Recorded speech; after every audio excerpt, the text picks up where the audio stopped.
This week's episode is brought to you by Dennis R., who suggested a featured movie on our Twitter page. Thank you for that. If you have a movie you'd like us to cover, just like Dennis did on a future episode, we're going to tell you all the ways you can do that at the end of the show. Mike, what the hell, man? I'm so angry! Ooh, what's going on? I got red eye! Red eye? Like, red eye, you mean like movie? I was just at the doctor's, and he told me I have it. Now I have no inhibitions. I will now do whatever I want without fear of consequences. Okay, what is it that you feel the urge to do? I just want to play video games and check OkCupid for possible dates. Dude, that's how you spend a big chunk of your time anyway. Yeah, but now I'm going to do it angrily and not feel bad about it. Well, did you feel bad about it before? No, not really. Just something to be angry about, I guess. I'm also going to nap. Angry nap? Don't make me mad. I have red eye. Okay, did your doctor go into any details about your red eye? No, as soon as he told me, I flew into a rage. I grabbed the test results and ran out. The test results. You have the test results. Okay, let me see. Mike, this says you have pink eye, you moron. What? You just have an eye infection. Red eye isn't even a real thing. It's from a movie. Ah, you idiot. I swear, sometimes you have to be the dumbest. Well, now you have black eye. Feeling angry? Yeah, you angrily lay on the floor in pain. I'll start the music. Jerk. Wow, I am angry. Maybe I do have red eye. It's not real.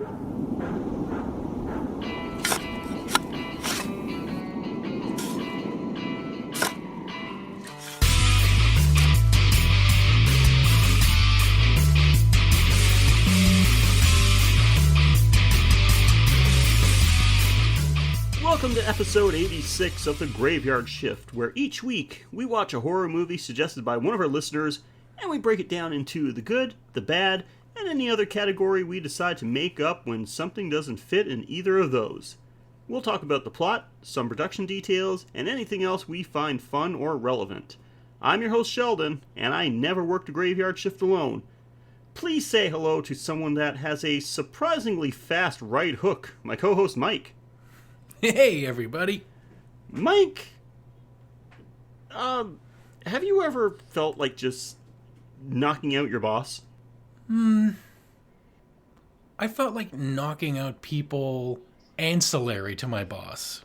Like, I've usually had good bosses, but the people that have the boss's ear more than I do have sometimes been shitheads. Yeah. When it's come to, like, I guess, for lack of a better term, like workplace rage, it's been mostly with other coworkers on my level, not like people on higher up for the most part. So, but every once in a while, I cannot deny that the thought has crossed my mind, especially with my current job. But anyway, so Mike, if anyone doesn't already know what we're talking about, why don't you tell everyone what we have for them this week? Today's episode is Rage Against the Machine, because we watched Mayhem. We certainly did, and before we give our breakdown, here's some info on Mayhem. Released in November of 2017, Mayhem is a Shudder-exclusive film starring Stephen Yeun of Walking Dead fame. I actually met him. I'm looking at a picture of me and him right now. Back in his Walking Dead days. Mayhem had a budget of $2.5 million, has a runtime of 86 minutes, which is perfect, is rated R due to mature themes, scenes of violence, and scenes of nudity. Rotten Tomatoes gives this one an 84% critic score, and an audience score of a significantly lower 64%. As for the plot, when a corporate law office is quarantined after a dangerous virus that makes the infected lose their inhibitions is discovered, a recently fired employee and a wronged client must battle their way through the executive level before time runs out. So Mike, before we go into any details, what did you think of this one? I fucking loved it. I thought this was fantastic. This is certainly no masterpiece. It's pretty simple. But I will give it that I was entertained throughout the entire 86 minutes. Yeah, I could watch this again. Oh, absolutely. I'll show this. Like, I'll pop this on. If I have people over just having some drinks or something like that, I will definitely say, like, hey, have you guys seen Mayhem? And if not, let's pop it on. So, we're going to do like we always do. We're going to break it down into the good and the bad. And for the first time in a long time, we've actually got more good things to talk about, I think. It's after the shit fests we've been dealing with lately. From the abominable to the tepid. Yeah. It was about time we got something that actually tickled us. Yeah, so far this year, it's like the best movies we've done have been ones that we said, like, it was fine. Nothing great. It was okay. So, yeah, we're going to do like we always do. We're going to break it down into the good, the bad, and these things can be anything we liked or didn't like. Whether it's something as broad as an overall theme or something as specific as a certain scene, certain line of dialogue, certain character, whatever. If we liked it, we're going to talk about it. If we didn't like it, we'll probably talk about it more. Or usually that's the case. Maybe not for this movie. But anyway, we always start with the good, and we are going to start, like always, with the Mike. So, Mike, I know you've been waiting to do this for, like, the entire week. Please tell me something good about Mayhem. This has a Zombieland-like opening. Giving you all the exposition you need. There's a virus. It's spreading around. It's taking the nation by storm. We're kind of working on it. And it's setting some legal precedents. And while it's doing that, we get to see a scene of typical mayhem happening in a beautiful black and white montage, which has cursing, it tells you everything you need to know about the virus, and tits. I knew because he's saying that was going to be mentioned. Tits and credits. Man, this is a double entendre for me. As soon as I saw this, I'm just like, I am in my comfort zone. I am where I belong. Yeah, we get breasts like literally within like 10 seconds of the start of the movie. Enjoy it while it lasts, though, because that's all you're gonna get. Yep, you do see some people banging later on, but you don't actually see any nudity. Yeah, which, since they set the precedent of like, we'll show some nipple, and then they don't follow up on it, is meh. Yeah, and don't shy away. You're not just seeing some boobs; like you're seeing like a full-on like sex scene going on in the very opening. You seen them boobies jiggle. Yeah, like this is there is some plowing going on. While people are like punching each other, smashing each other in the face with staplers, literally, the music that they chose was just like typical like Saturday like Looney Tunes music. Whenever the sun is rising over the meadow, yeah, and while these people are just tearing each other to pieces. Yeah, it's funny because they're in an office. People are just going insane. It is total pandemonium. Literally, it cuts away from, not even cuts away, it just pans up a little bit from the sex scene.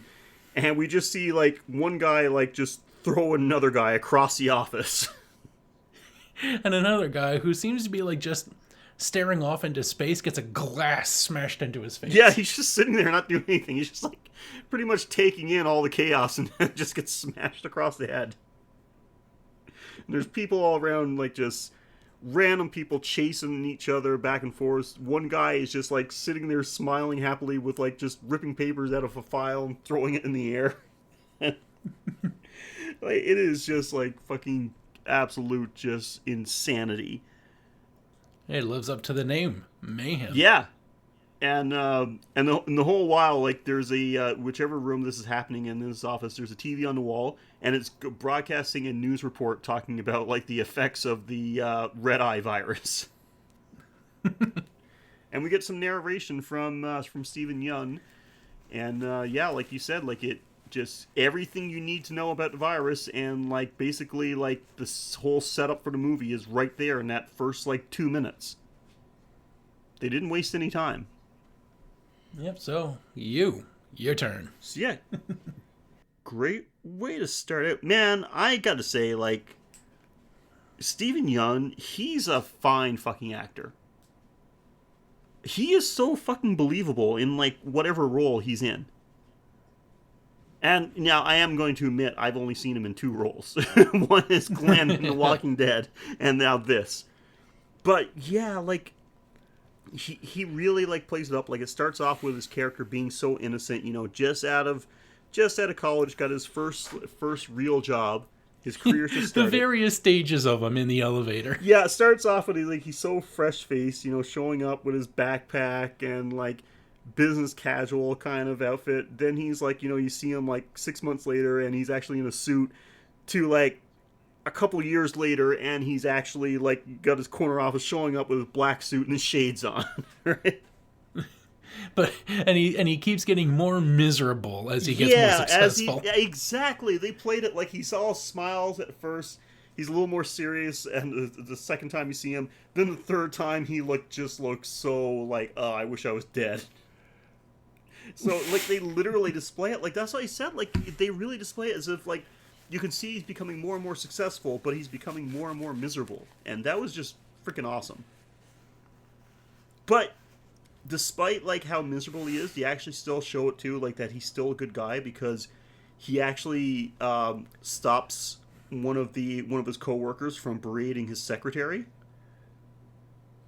and I had to laugh. I'm like, so he just had this footage on his phone. He's just saying it because this is obviously taking place in the summer, and he goes to his coworker and basically says like, "Hey, leave her alone or I'm going to send this to your wife." And it's like he shows from the office Christmas party. And you see his coworker sitting behind his desk getting head from like some other chick, someone they work with. He goes, "I'll sell this to your wife for half of what she's going to get from you in the divorce." Which is awesome. I mean, it's funny, like showing that like, he's a badass, he's still sticking up for people, he's still a nice guy. But I'm just thinking like, so he's had his phone, this video on his phone just for like the past like 6 months, just like, waiting for a chance to use it. Well, I think he's been using it for the past 6 months, but for his own personal use. Maybe that's how he got his like promotion in his corner office. But yeah, like I just like him, man. Like he's believable. Like he was, when it came to the acting, he was definitely like the highlight of this movie. Yeah, this was his movie, and he owned it. Yeah, and when he went, full on red eye virus, yeah, he looked like he was. I mean, he's a small guy. I'm not sure how much. Like he's not exactly physically imposing, but he gets himself knocked around a bit. But he's because of the virus, he's like, whatever. I maybe beat the shit, bleeding all over the place. I'm still going to like put all my effort into kicking your ass. He's running on adrenaline. When he's facing guys that are just bigger than him, he just takes the abuse and just keeps on enduring it. Yeah. And not only just like kicks her ass, like he goes on full on like murder mode. Well, that's what I love about this, is that he's not like some invincible action hero. He's taking as much damage as he's giving. He's just more motivated to keep going. Yeah. And plus, like, he's in more control than everyone else. He is, because at least he's keeping, like, he's got a plot in mind. He's got, like, he's got his agenda, and he's going to follow it through. Yeah, so, like, if anyone's following him, like there's the legal precedent was that, like, a man with no history of violence killed someone by, like, what was it, like, jabbing a pencil in their eye or something? Yeah, he killed his boss because once both of them infected with the red eye rage virus, get into a scuffle, and he kills him by stabbing him in the neck with a pen. Right. And he was deemed that, like, he was not responsible for his actions because he was infected with the virus. Right. But this guy, when he knows he's infected, he's immediately like, I am not culpable for my actions. Exactly. Well, okay. So you can get away from me or die. Exactly. Well, this is, I'll go with what I have next on my good list, because this was what I had, like, this is actually, at least as far as I know, and we'll probably get comments saying that, like, oh no, this is actually like this other movie, blah, blah, blah, whatever. But I thought this was a very original story for the simple fact that, I mean, there's tons of movies where people get act differently because they contract some kind of virus, where there's a zombie virus or like a fucking rage virus, something that makes them act differently than than normally would be. But this is the first movie I've ever seen where people are perfectly aware that they've contracted this virus. They're in quarantine. They know all about it.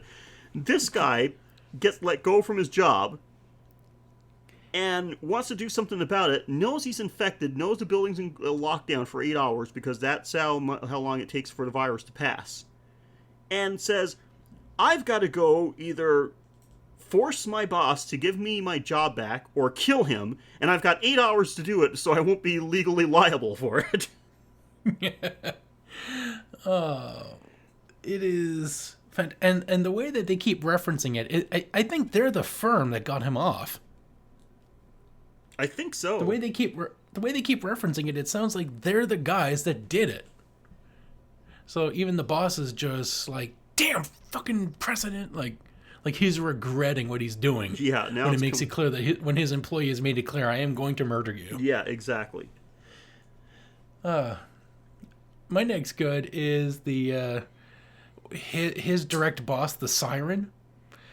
When like everything about her, like just like a fucking she-devil bitch. She is perfect in her role. And when the first time we see her, she's on her walking treadmill while I'm reviewing the movie on mine.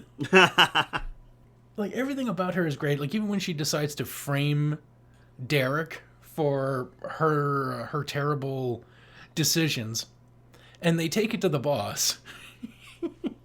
And he just, like, shows, like, a nice kid drawing of a bomb, saying, what happens in this scenario?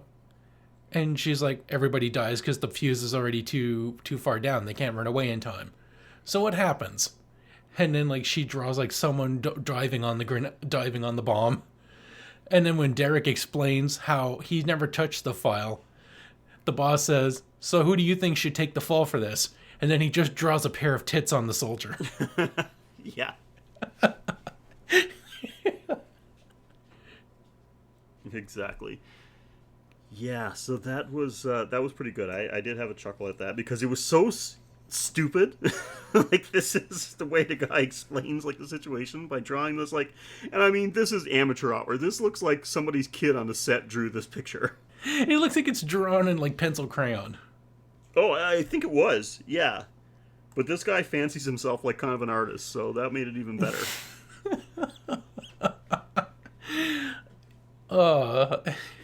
And the way Derek just like follows along with it and just draws like a pair of tits on it. And then the boss just looks at him and like, give us the room. Yeah, that was pretty good. So, what I got next on my list, this is something completely personal to me, and I mean, like, it's going to be relevant to someone else that works in this type of environment, but, like, holy fucking shit, this movie could have literally taken place at my workplace. It looks, like, almost identical to it. Like, this is the exact same type of environment. Of course, I'm not, like, a lawyer or anything. I don't work in a legal office. I'm just talking about, like, this, like, kind of, like, hoity-toity office environment. Large opening in the middle. Yeah, sort of, actually. Stairs that wrap around, like a big open thing so we can make, hey, look at our fountain. And I'm like, yeah, I also noticed that you're saving a lot of money on flooring. Yeah, that's how you can afford an office like that. But yeah, like, this is, like, I'm like, if this happened in my my workplace, it would be the exact same type of thing. Like, it is just, you know, like, what people think of the standard type of, like, large office, because there's a lot of fucking employees in my building. And this is the exact same type of way everything would go down, I'm pretty sure, because I'm like, holy shit, looks like it's happening at my workplace. So this one's a personal one to me, but I'm like, yep, I could probably even tell you who would be, like, banging on top of the desks right now.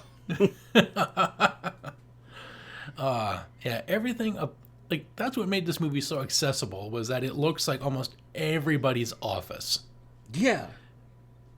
And, like, the movie itself, it's Office Space meets The Raid. Because you start off because it's in the corporate setting, and you start off in the basement, and your mission is to just tear your way through every motherfucker on every floor until you get to the top. Oh yeah, it is like a total like video game setup. And it's perfect. It's simple, it's obvious, it's not original, but it is fucking well done. Another thing I loved was they make their way through. They can't, the siren, her card has been destroyed by her assistant, who is just like, yeah, you gave me the order to stash the card. The upper management gave me an even taller order and a raise to fuck you over. Yeah, man. Her assistant just goes like full on psycho. Yeah. When we see the siren later, her face is grinding against her still on treadmill. Yeah, and they cut out her tongue. Well, yeah, she's caused a lot of trouble with that tongue, so. No doubt. But when they have to get the key card from the old lady, Irene, or Mabel, or whatever her name is, when they get the tech support guy to fuck over her internet, and then she ends up yelling at him, and then when he hangs up the phone, he goes, "You know, the virus actually made her nicer." Yeah. Yeah, there's definitely some humor in there. But fuck. I mean, it is... He was like my favorite guy because after he tells her to install the package on her computer, he goes, "Man, I could have called that thing Mean Trojan Destroyer, the ultimate hard drive rapist, and she still would have installed it." Yeah. He's a great character. He's on screen for like 5 minutes. It's 5 beautiful minutes, man. And I like how, like, that everyone's infected. Like, every single person you see in this office has the red eye. And I mean, like, it's not hard to tell. Everyone literally has one red eye. But some people are just, like, right away, as soon as they're infected, they're just, like, going nuts. They're ripping open files, they're throwing papers around, they're lighting stuff on fire, they're banging on the desks, like, they're getting into fistfights. And some people are just like, yeah, whatever, I got a job to do. Like, you know, I guess it all depends on like your mental strength. I guess, yeah. I have no idea what I would be like. I would just be like, actually, I was going to say, I would just like, well, I guess I'm just going home, even though it's like 11 o'clock in the morning. Movies! I'm going to do all my work, but I'm going to do it angrily. Pound on the keyboard.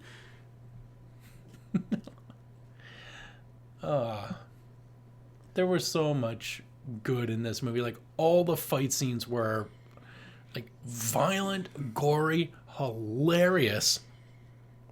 Oh yeah, right away when you know like that someone's getting prepared for a fight, and the first thing they pick up is a fucking nail gun, you're in for a treat. I guess my last good, because we'd be on this all night if we were talking about every single good instance. And I am saving one of my goods for a later section. So I'm just going to end my goods with when he finally confronts his boss at the end. And he puts it to the board, what should he do with the boss? And they all give like the Roman throat slit. Yeah.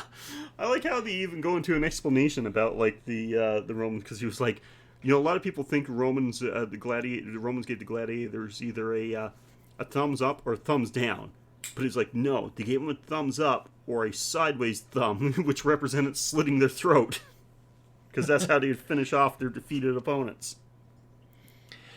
So when he finally takes out the boss, this was like a wonderful one-on-one, no-holds-barred showdown. Well, it was a 3-on-1 at first, but he took out the guy's 2 assistants really friggin' quick. And when he's got the boss over the rails, he gives him the uppercut of death, and it's topped off with a Wilhelm scream. Oh, yeah! The boss, as he's going over the rails, ah! Oh my god, probably like the most used piece of audio in film history. Yeah. Ah! Ah!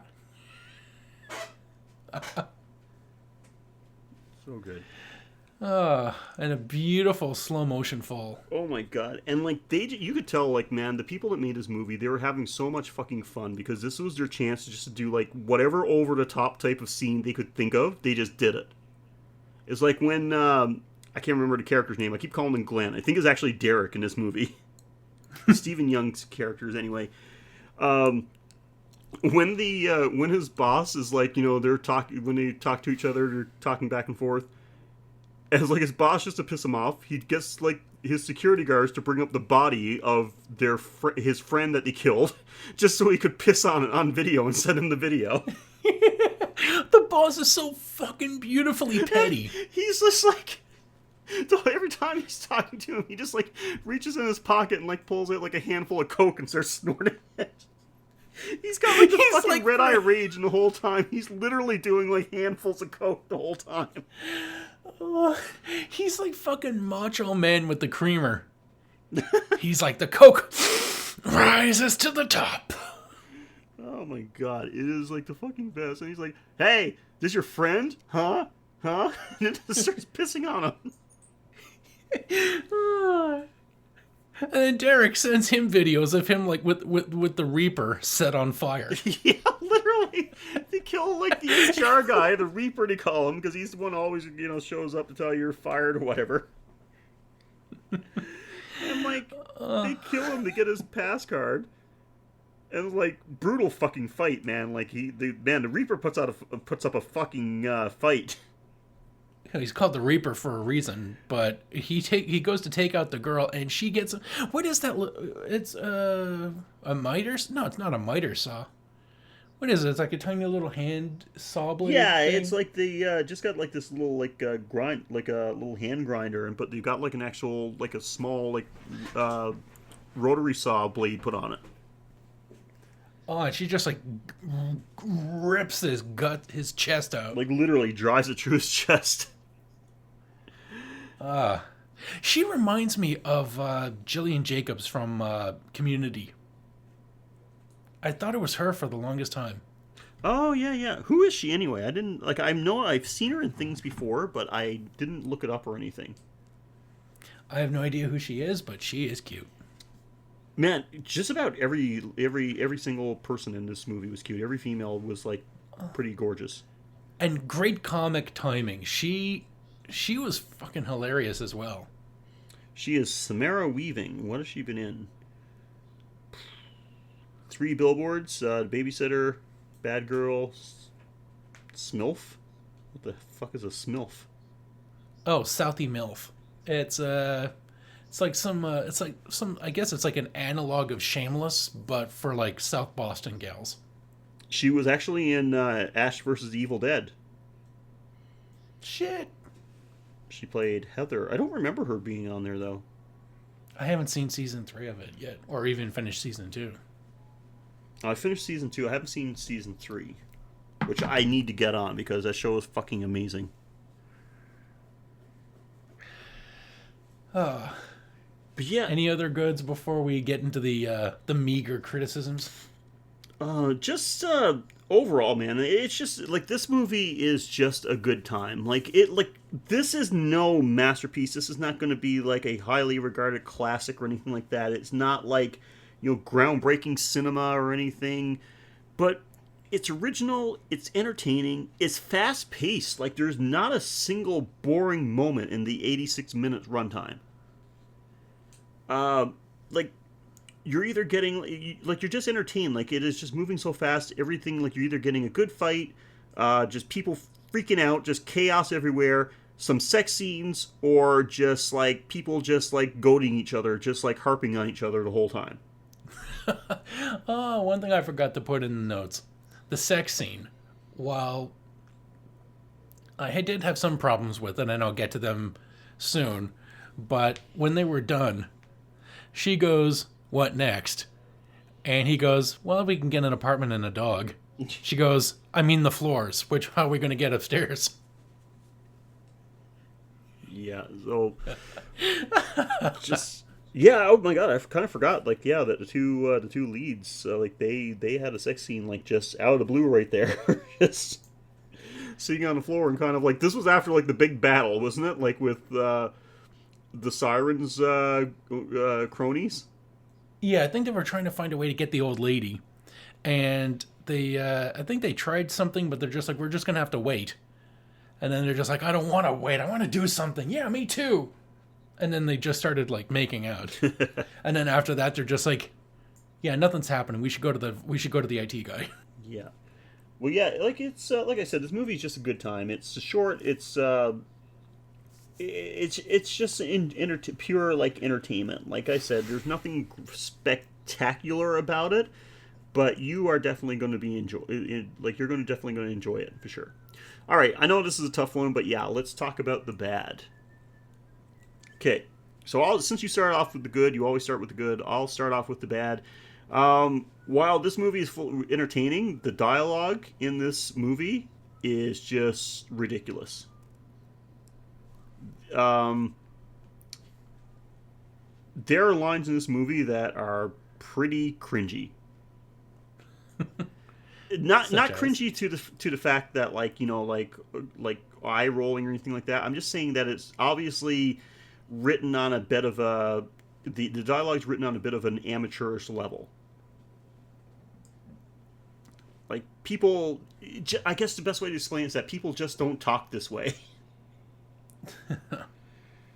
Like that. Yeah, it's definitely like stylized dialogue. For sure, yeah. And not in a good way.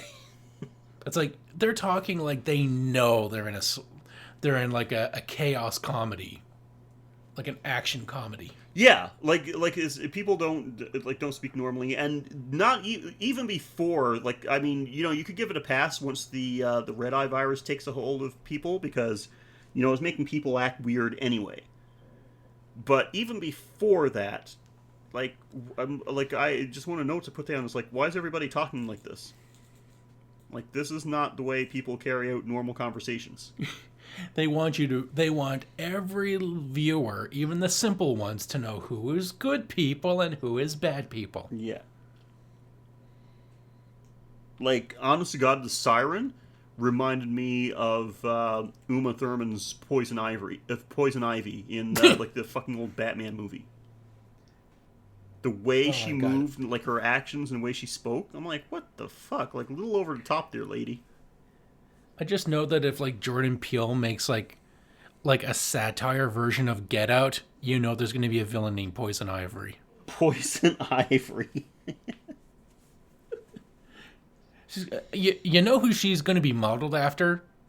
Tommy Lahren. Oh, Jesus. Good. That's already who she is. Good choice.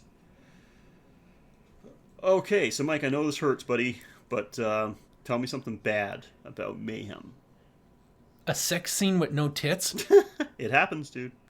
We've had nudity in this movie before. Look, show them nips, stunt boobs, whatever. Somebody's fucking. We should see some booby swinging. I can tell you, man, sometimes you're in a rush, like the heat of the moment catches you, and like you don't get any boobies, Mike. It's just the way things play out. Yep, then you're hit with the gripping reality that, boobs aren't like necessary for sex. They're not. Well, this movie seems to indicate so. It's true, Mike. I know it's a tough concept for you, buddy, but yeah, you can have sex without seeing any boobs. I thought foreplay was just mandatory. There's other kinds of foreplay. I don't think I got a feeling that like with these people in this office under the influence of the virus, like foreplay wasn't like the top thing on their minds. They just needed to get it in.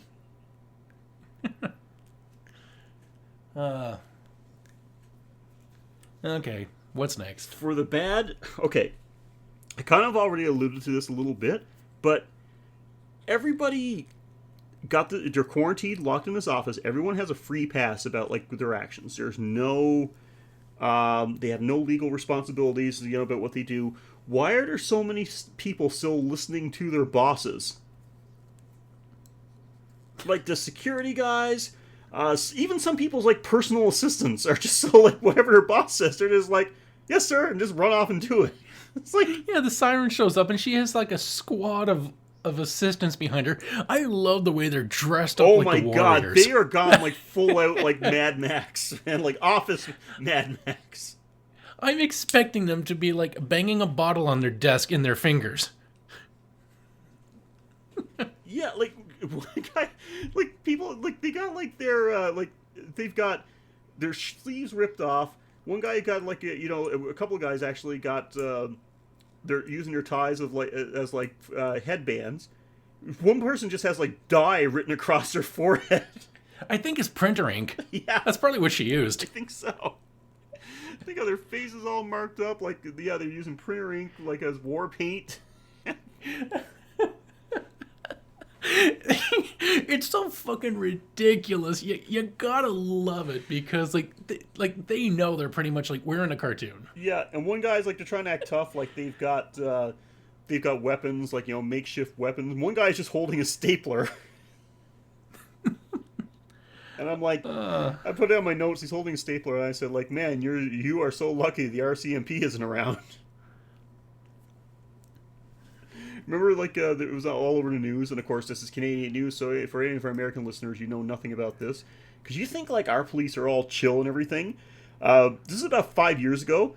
Literally, like, the RCMP gunned down a guy that was, because he was threatening them with a stapler.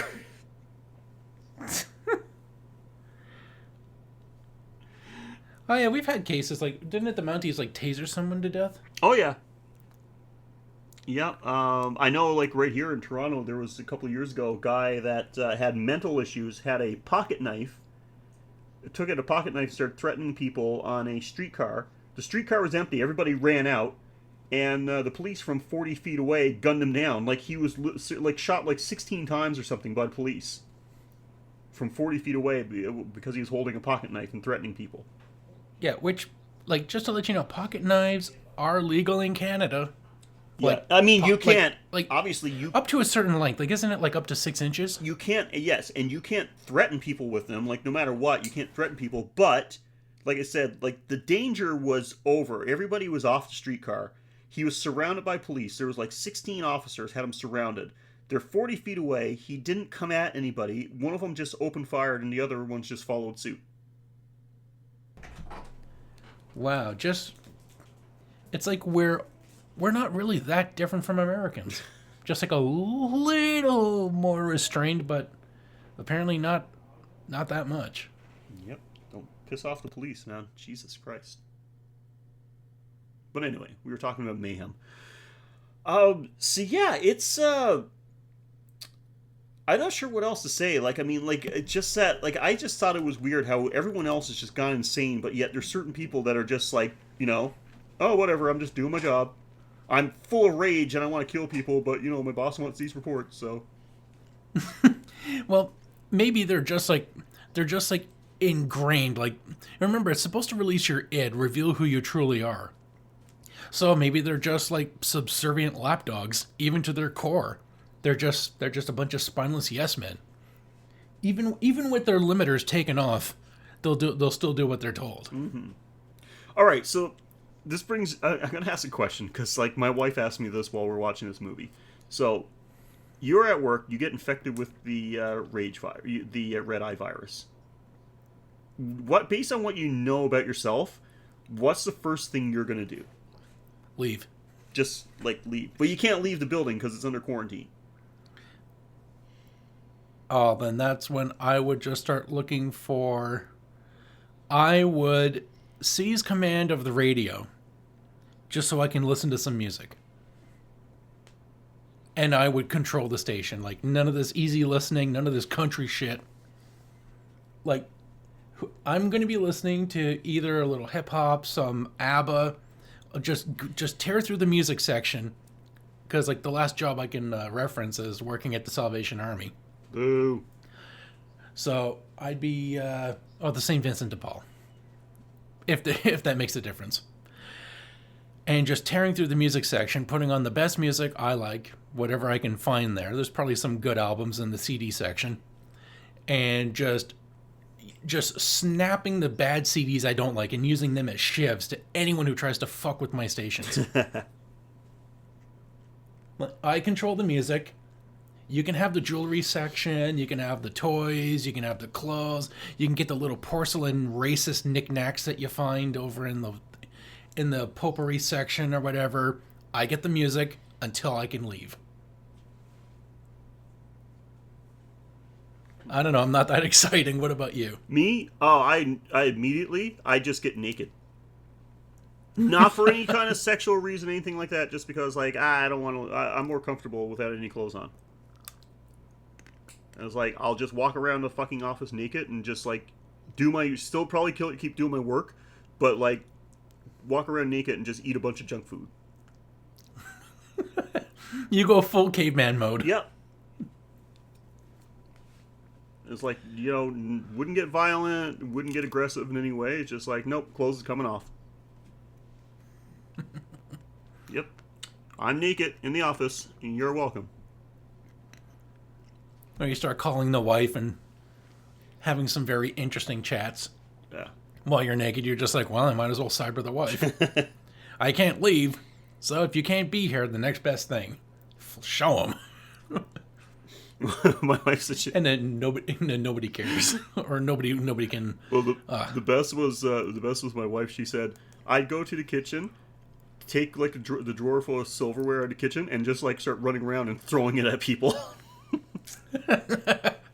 And she said, I know I would do that because that's what she used to do with her siblings when she was like a kid, when she was like 5 years old and they pissed her off. She just go to the kitchen and go to one of the silver drawer, take out like a handful of cutlery and just like start launching it at them.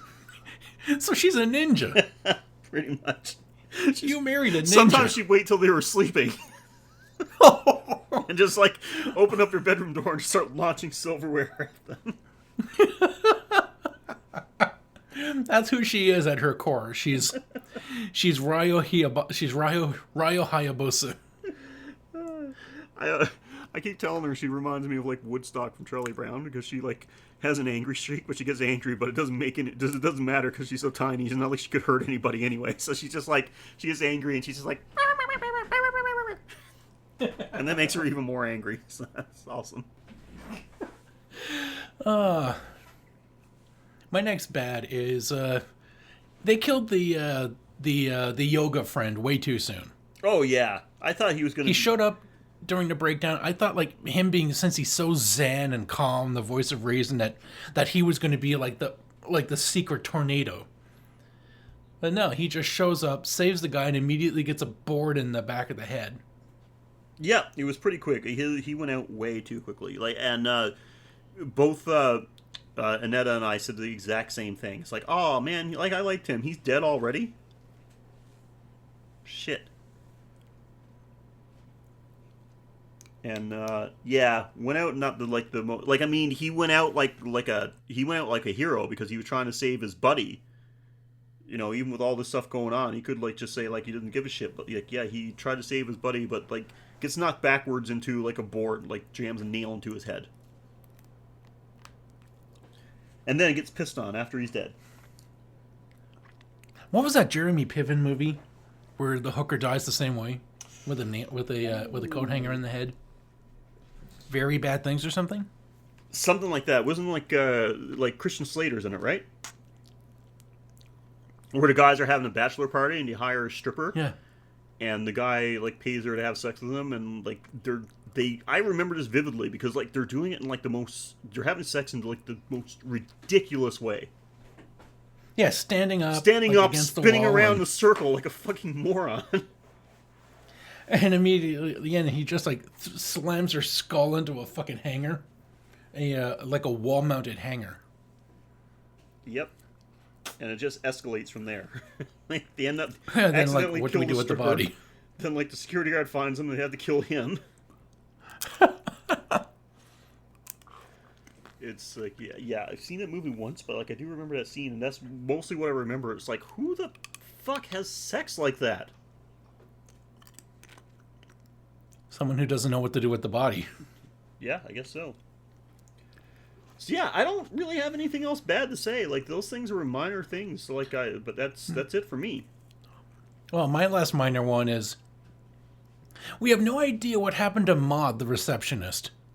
I would have liked to see more of her, and exactly how the siren died, because we see the siren's body, but do we see Maud's? No. Or is she just, like, loose somewhere in the building? Yeah, I don't know, actually. We didn't see her afterwards, did we? And the secretary that Derek saved in the beginning, it would have been nice to get a call back to her. Yeah, the one that he protected from, like, her boss chewing her out. Yeah, we didn't see what happened to her, and it would have been nice to see those two will show up, like the receptionist brigade, like Charlie's Angels. Yeah, I would have liked to have seen her go nuts, because she was so timid. Like, he's yelling at her, and she's drawing back and crying and everything like that. Would have liked to have seen her just snap and go nuts and, like, just, like, kill that guy. Like, just beat the fuck out of him. Yeah, but Derek had to do it by, like, stabbing him in the foot. Oh, yeah. And then that's when he, that's how it began. Yeah, you're right. Yeah. So like I said, like, I've said this already a couple of times, but this is the best way I could sum up this movie. Like, this is certainly no big, like, cinematic breakthrough, no big masterpiece. But fuck if I was not, like, it's 86 minutes, and I was thoroughly entertained throughout the entire thing. And, I mean, when it comes down to it, like, what else can you ask from a movie? Yeah, I think I'm going to give it, like, an 85%. Oh, yeah. But I was ecstatic with it. I'd give this fucker, like, 75, 80 any day. Yeah, if you haven't seen it, it's worthwhile. And if you got Shudder, it's waiting right there for you. I'm going to watch it again because actually, I think you pointed out, actually, that there is 2 versions on Shudder. Oh, yes, one has feature commentary I'd like to hear. Yes, we should definitely do that. I wonder if there should be a Patreon thing. Well, it could be. We might have to do that. Yeah, we'll look into it. I know we've got a plan coming up for our next Patreon, but we could certainly do this afterwards. Okay. Yeah, we owe a few. Oh, yeah, we're down a few for sure. But, I'd rather have quality than just throw up something just because. Yeah, that's our reason. We weren't stiffing anybody. We were waiting for quality. Exactly. Okay. Well, Mike, I guess the only thing left to talk about is your certain little segment that you've got prepared. Yes, one of the greatest goods I saved for my kill of the week. And that goes to the who was that guy? They had the bull. He was like the enforcer that they killed in the basement. But he had, yes, the bull got killed, but he had an assistant that got knocked out. And we thought he was dead, but no, he makes an appearance later. And he ends up taking Derek into the daycare. Derek pulls a gun on him. He takes out the gun. You think he's going to shoot him, but then he just like starts shooting the gun in the air. And for a second, I think, is he on Derek's side? Like, is he just like, we're going to get those fuckers together? But no, that's when he brings out the brass knuckles, the golden brass knuckles that keep showing up in this movie. He brings out the brass knuckles and says, bullets are for cowards. And he wants to tear Derek apart himself. And he does. Like, Derek, for all of his spunk and energy, has met his match in this guy. But then the guy gets a little too cocky for his own good and decides, I'm going to burn your eyes out. And he brings out the mace, puts it right up to Derek's face, and just when he pulls he just presses the button. Derek tilts his head, opens his mouth, takes a mouthful of mace, spits it back in his eye, and then when the guy screams, he pulls out something from his tool. He pulls out a screwdriver from his tool belt, and he just rams it right into the guy's temple. Yep. Mace spit, screwdriver head stab. That is a kill of the week. Oh, so brutal and visceral and unexpected. It's everything you want in a kill. It's quick, you don't see it coming, and boy, is it, you just wince in pain when you see it happening. Ooh, man. Yep. Derek had, and the old lady, who was she fighting? Another assistant, or was she fighting the old lady at that time? She was fighting the old lady, right? When because that was just after they set it up that it looked like that Derek had sold her out. Oh no, that had to happen before because she died immediately afterwards. So this must have been like leading up to it. Oh, maybe it was. I don't know. Oh yeah, Derek just clocks her. Think like the old lady's like, "I'll give you the key card. I'll give you the access code if you let me have her after she smashed my computer." And then Derek's just like, "Okay," clocks her out. You think, "Oh fuck, he sold her out," but no, Derek stood by her. Yeah, even with the red eye virus, he still had a conscience, and it was all part of the plan. Like that's how they set it up. Oh yeah, when he goes into the elevator, like, "Nope, I'm not gonna lay a hand on you. I promised I wouldn't, and I'm not gonna do it." And then he just opens up his hands and shows like the lug nuts for the chair that he tied the girl to. And she is like, she's kind of confused, like, what is that? And then she just turns around and sees her coming around the corner, and like, you just know, oh shit, like, I'm about to die. So yeah, the kill of the week and the runner-up happening in the same scene. Yeah, This is a powerhouse movie. I fucking loved it. absolutely. Yeah, good choice. I think that was. I thought maybe you might go for the final kill, but yeah, I think that was a better choice actually. All right, guys. So that is Mayhem. Have you seen this movie? What do you think of it? You agree with what we had to say? Were we totally out to lunch? Did you absolutely hate this movie, or do you have another movie you want us to watch instead? Well, you got plenty of ways of reaching us. First of all, you can do it the old-fashioned way. Just send us an email at graveyardshiftpod@gmail.com. If email is not your thing, you can follow us and message us on Twitter at GYS_horrorpod. You can follow us on Facebook at facebook.com/thegraveyardshiftpod and on Instagram, instagram.com/thegraveyardshiftpod. If you're feeling particularly generous, like, you've paid off all those Christmas bills, your Visa is back in the black again, you can head on over to patreon.com/graveyard. There you're going to find some exclusive content for anyone that's willing to donate as little as $1 a month. That dollar goes to help us finance the show, help with some of the costs of producing this thing. So we thank you very much for that. It's because of you that these episodes keep getting churned out. And like I said, you get some exclusive Patreon bonus content. I know it's been a little while since something new hit there, but I mean, there's quite a bit of stuff there right now. If you were to become a Patreon now, you got several hours of entertainment waiting there for you. And there's lots more on the way. We got some good stuff coming up. Check those out. We do the Patreon episodes a little different than our regular episodes. We don't just do the good and the bad thing. If we cover a movie, we do a full synopsis of it from start to finish. Sometimes we'll do horror-related TV shows or video games, and we do some top 10 lists, things like that. So check those out. And of course, we totally understand if you don't have the money to give us money. I mean, it's just the way it is sometimes. You don't have to feel bad about it because you can still help us out a ton by going on to iTunes or Stitcher or however you ingest your podcasts. Rate, review, subscribe. In the long run, that's actually what's going to help us out the most, so thank you for that. Or if you follow us on social media, you can rate or review right there as well. We would appreciate that. And if nothing else, you can share us on social media or just by word of mouth if you know somebody that would want to listen to us to talk about horror movies or have a suggestion of a horror movie for us to cover. So Mike, other than the Graveyard Shift, what other lesser important things you got going on? Well, I got the Tech Chatter podcast where we cover the hits of CES and among other tech gizmos, gadgets, devices, toys. Just neat, interesting little objects that will either save the world or keep us entertained during its destruction.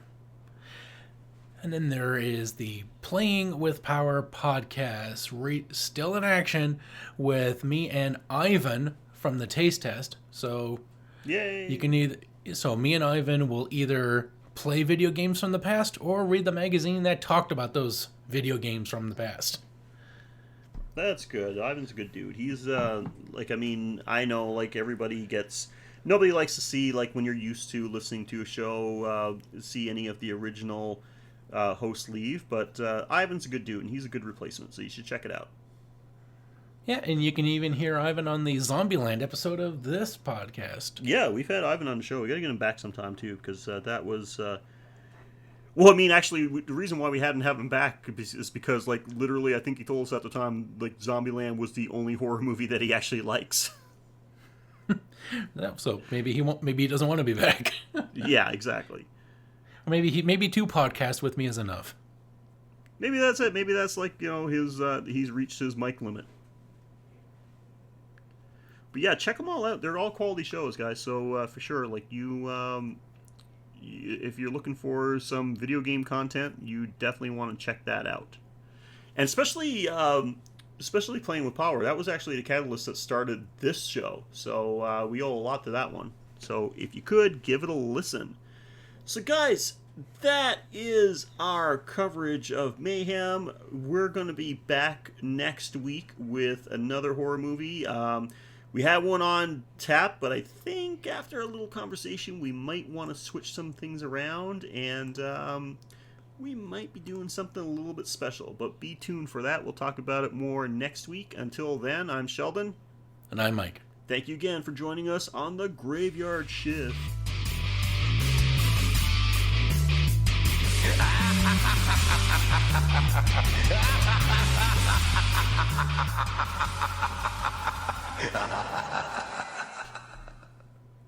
So fucking angry. Brrr.